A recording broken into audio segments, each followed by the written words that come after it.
नमस्कार दोस्तों, आज हम बात कर रहे हैं फार्माकोलॉजी के अंतर्गत सल्फोनामाइड के मल्टीपल चॉइस क्वेश्चन की। सबसे पहले अगर हम यहाँ देखें, which of the following is long acting sulphonamide. तो ऑप्शन अगर हम यहाँ देखें, सल्फाडाइजीन, सल्फोऑक्साजोल, सल्फामेथॉक्साजोल और सल्फोडॉक्सिन। तो राइट आंसर अगर हम यहाँ पर देखें तो सल्फाडॉक्सिन इज राइट आंसर।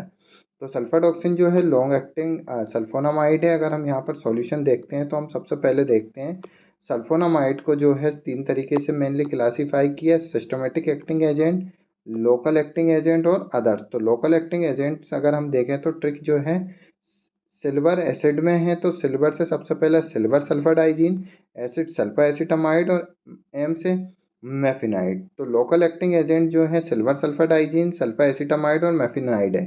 जबकि अगर अदर्स देखें जो एक्ट जो लोकली और सिस्टमेटिकली करता है, सल्फा सेलेजीन इज अदर्स कैटेगरी है जो एक्ट लोकली एंड सिस्टमेटिकली करता है। जबकि सिस्टमेटिक एक्टिंग ड्रग को अगर हम देखें यहाँ पर तो इसको शॉर्ट एक्टिंग, इंटरमीडिएट एक्टिंग और लॉन्ग एक्टिंग। शॉर्ट एक्टिंग की अगर हम बात करें तो 4 to 8 आवर्स ड्यूरेशन एक्शन रहती है सल्फाडाइजीन और सल्फाऑक्साजोल। जबकि इंटरमीडिएट एक्टिंग जो ड्रग है 8 से 12 hours, sulfamethoxazole is right answer. Long acting drug जो रहेगा 7 डे से अधिक, सल्फाडॉक्साजीन। तो राइट आंसर जो रहेगा sulphadoxazine is right answer, sulphadoxine. अगर अब हम नेक्स्ट देखें, bacteriostatic action of sulphonamide due to inhibition of xanthine oxidase, folate synthetase, folate oxidase, folate reductase.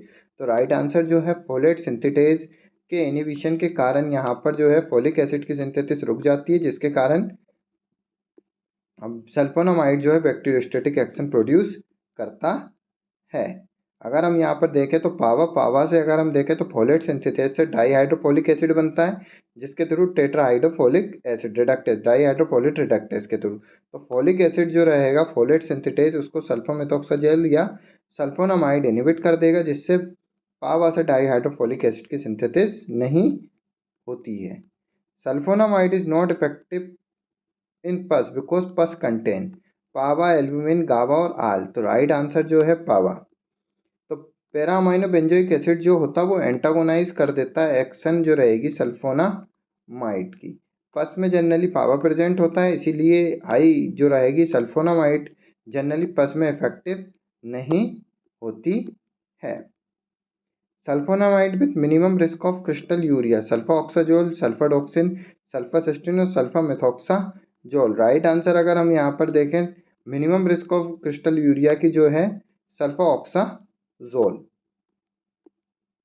Next question देखते हैं, इन कोट्राइमेक्साजोल ट्राइमेथोप्रिन कंबाइंड विथ सल्फाऑक्साजोल, सल्फामेथॉक्साजोल, सल्फाडॉक्सिन और सल्फासिस्टीन।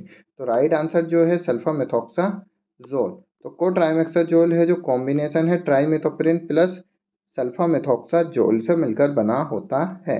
अगर इसके कुछ इंपॉर्टेंट पॉइंट देखें तो हम यहाँ पर देख सकते हैं, कोट्राइमेक्साजोल है ट्राइमेथोप्रिन प्लस सल्फामेथॉक्साजोल से मिलकर बना हुआ है।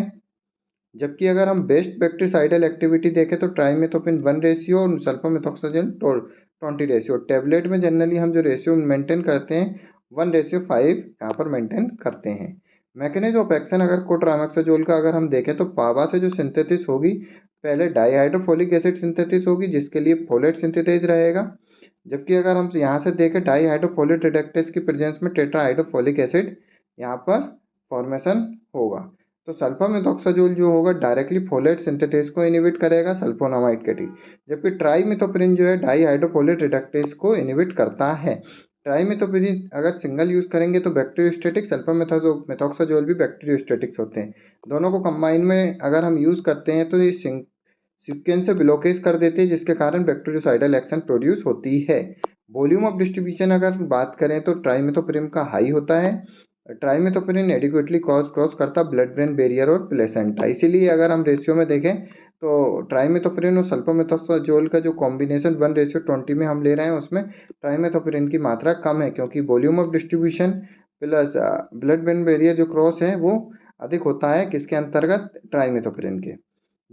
साथ ही साथ सिलेक्शन का मेन रीजन ये होता है कि selection of trimethoprim and sulfamethoxazole due to T half 10 hour is same. लगभग दोनों का जो टी हाफ है वो 10 आवर्स के अप्रोक्स है। ट्राइमेथोप्रिन प्लाज्मा प्रोटीन बाइंडिंग 40% है, जबकि सल्फामेथॉक्साजोल की प्रोटीन बाइंडिंग जो है प्लाज्मा प्रोटीन बाइंड 65% है।